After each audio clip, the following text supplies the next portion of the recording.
So when it comes to crankbait fishing in the springtime, we're 40, 45 degree water temperature. That's usually when I start throwing moving baits, all right?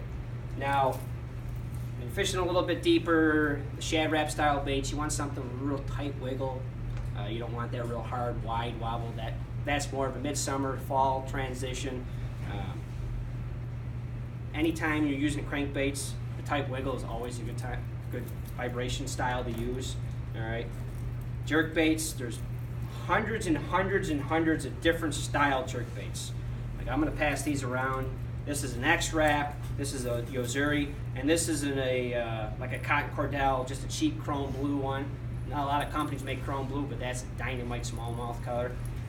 And you can alter every hard body crankbait, jerkbait, and make them do whatever you want just by changing the hook size and adding a little extra weight to it.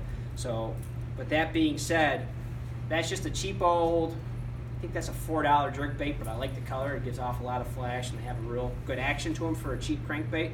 But when I pass this around, you're going to notice that front hook is significantly bigger than the back hook.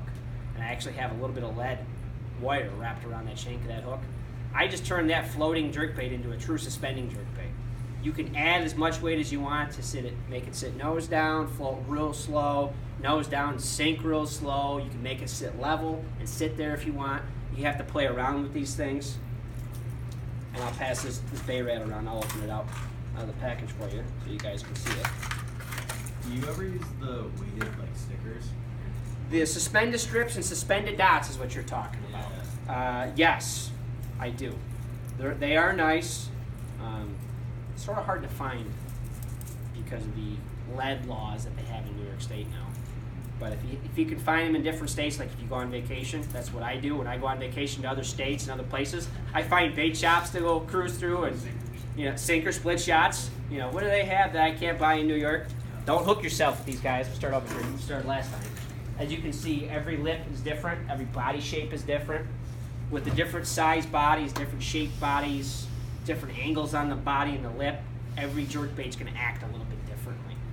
Like I said, there's 4 different brands there. There's Mega Bass, there's Yozuris, there's Strike Kings, there's Cotton Cordells. Every company on the face of the earth that makes a hard body bass bait makes some sort of jerkbait. They all have their time and place. Really, you got to have a bunch of them. You got to have similar colors in them, and they all act a little differently. My personal favorites are the Bay Rats and Mega Bass. Those are the 2 that I use a lot. Just through experimentation that you learn which types of jerkbaits act best in which situations? Yes. So crankbait fishing, I roll crankbait fishing in with jerkbaits, lipless crankbaits, and all crankbaits combined. Okay, so hard body baits in general. That is strictly trial and error by, I want this bait to do this, so I'm going to add a bigger hook to it, see what it does. Like Rick Klon, Kevin Van Dam, if you ever had an opportunity to really talk to them, like I used to watch, I'm older than all you guys in this room, except for the teacher. Okay, back when I was a kid, I used to study in Fisherman Magazine, Bassmaster Magazine, back when it was good. Back when they had informational articles that wasn't full of fluff, let's say. And they would all talk about how they would alter their crankbaits. And like, we use Rick Klon, for example. I think I read an article where he had one crankbait that he liked, but he had like 30 of them in a box. They were all the same color, all the same brand crankbait, but every one of them ran different. And he water and tank tested each one, and he'd mark on the lip saying, this one does this one really runs to 10 feet, this one runs to 8 feet, this one runs off to the left a little bit, this one runs off to the right a little bit. I put a suspended strip on this one, things like that. So they all were visually the same, but the actions were totally different. So yes, trial and error. Trial and error. You can spend $1 million on crankbaits and you can have all the crankbaits in the world. You're only going to end up using like 7 of what you have. I mean, my basement, I have crankbaits hanging all over my ceiling on my workshop in my basement. It's like, I haven't used those in 20 years. But I have. And some of them I don't use because they no longer make them and you can't find them anymore. So I only use them for tournaments that really matter. So, but like I said, there's most of those jerkbaits that are in your hands, they run from like $4 to $10. Those are the priced right ones. If you really want to get crazy, the Mega Bass, the Dual, jackals, they're $15 on up. The mega bass are like 25 bucks. But with the mega bass, you get what you pay for. There is makes a difference. Yeah, there is a difference with those baits. Yes. Straight up hooks right out of the package are number one, right? Yeah, they are night and day. So they're like engineered right down to, the T. A friend of mine is a mechanical engineer, and he did a project on the mega bass jerk baits and kind of trying to reverse engineer them to see how they were made. And his teacher was kind of astonished on how well they went down to every minute detail. Like, for example, if you take a mega bass, I think it's a 110 jerkbait, and their RC Rick Clun stick, they look identically the same, but they're not anywhere close to the same. And I've experienced side by side using that versus a mega bass my buddy was using.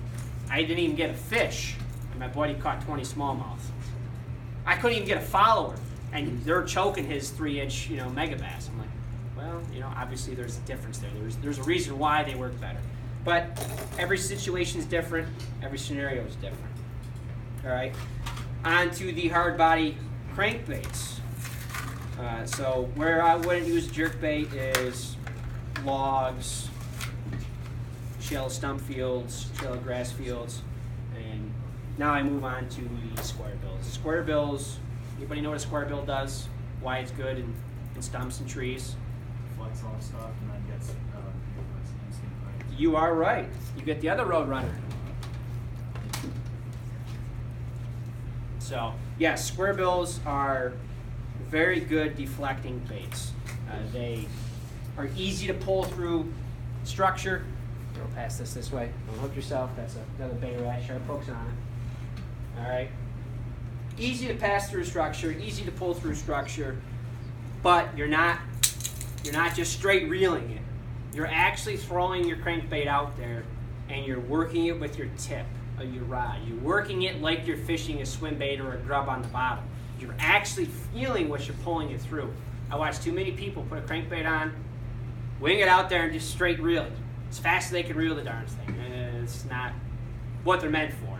All right. So you want to have your crankbait hitting stuff. You want it touching the structure. Unless the fish are telling you something totally different, you want to make contact with whatever you're throwing a crankbait to. You think a crankbait's got treble hooks on it, you don't want it near something that's going to get hung up on. Well, like Denny Brower once said many moons ago, and it changed the way I fished when I was 15 years old. If you're not getting snagged, you're not in the right place. It's very simple. Worry about getting the fish out after once you hook them in the jungle. So, and that one little thing changed the way I viewed things, and then I joined the local bass club, and the shallow water structure was open to my eyes, and things have since blossomed from there. But crankbaits, always fishing with the tip of your rod, even the jerk baits. Never just straight crank and reel them. If you have any questions, by the way, just interrupt, ask. Feel free to. Going back to the jerk baits, have you found that the feathered tails make a difference? Feathered tails versus non-feathered tails on a jerk bait. In particularly, no. I do tie them myself. I do have feathered tails in my box, rigged and ready to rock and roll. There are situations I'm sure that the feathered treble will outperform a bare treble. I will say if they're finicky, it would add a little extra flash, a little extra tension, grabbing motion to the fish that may or may not be following it. But for the most part, when you're fishing jerkbait, that bass really isn't looking at that tail. He's looking at the whole body. You're imitating a shad. You're imitating a Niagara minnow. You're imitating some sort of forage feed with it.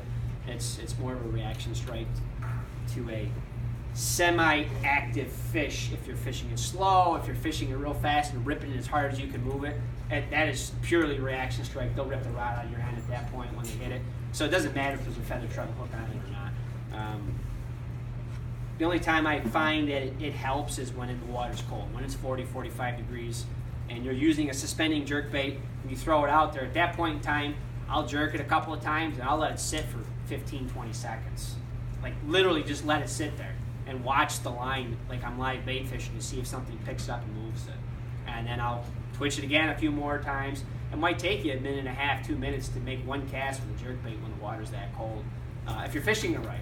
You know, if the fish are for some reason active, you can move it a little faster. But for the most part, when it's cold like that, you got to move that stuff real slow. Any other questions on the jerkbaits? Good. All right, well, we'll keep on moving. Square bills, back to square bills. Most of them do not suspend straight out of the package. Like one kid said, you can add suspended dots to it to make it suspend. Usually what I end up doing to increase my hookup ratio as well is putting the next size treble hook up on the front, the nose of the bait. So that bait particular probably has size 4 treble hooks on it. I'll put a size 2 on the front. And again, you have to experiment. Sometimes the crankbaits are so well balanced out of the package, if you put the next size treble hook on it, it throws the action off. So you have to play around a little bit. If that happens with the bigger treble hook, stick with the same size treble hook that's on it. Take a little lead core solder. If you're into fly fishing, there's actually lead core that you can buy that makes your flies heavy, like weights your flies. You can take that. That's what's on this one right here. Drop it on the floor. That's actually what's on this treble hook right here, is real small lead wrap. Remember when Sawyer tied that woolly booger, that was what he put on the shape of the hook. Correct. Same stuff, and there's a lot of crossover between trout fishing techniques and bass fishing techniques that some people just don't get or don't understand. Like Kevin Van Dam, Mike Iaconelli, they were all trout fishermen when they were kids. That trout fishing actually helps you read water a little bit better than just going bass fishing, because trout fishing is all location based. Bass fishing can happen anywhere. It can happen on a straight mud flat bottom, just depending on the conditions. Trout fishing, a small flat mud bottom is not going to hold the trout. You actually have to read the water and figure out where they're going to be sitting. It is similar with bass fishing. Understanding the concept from one to the other helps you with everything, especially with currents, underwater points, main lake points, secondary points, weed lines, breaks in the weeds, underwater weed points. All that stuff translates back and forth. So, anybody trout fishing here?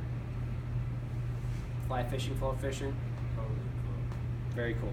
Very cool. Well, I can tell you fish a little bit here and there because you have a lot of answers to my questions, which is a good thing. Means you're staying out of trouble. So, now we've covered hard body baits, we've covered tube jigs, we've covered grubs. I want to go on to rigging these soft baits, because you can rig these wrong. All right, and rigging these up correctly is very, very important. All right, so let me pause that and then start again.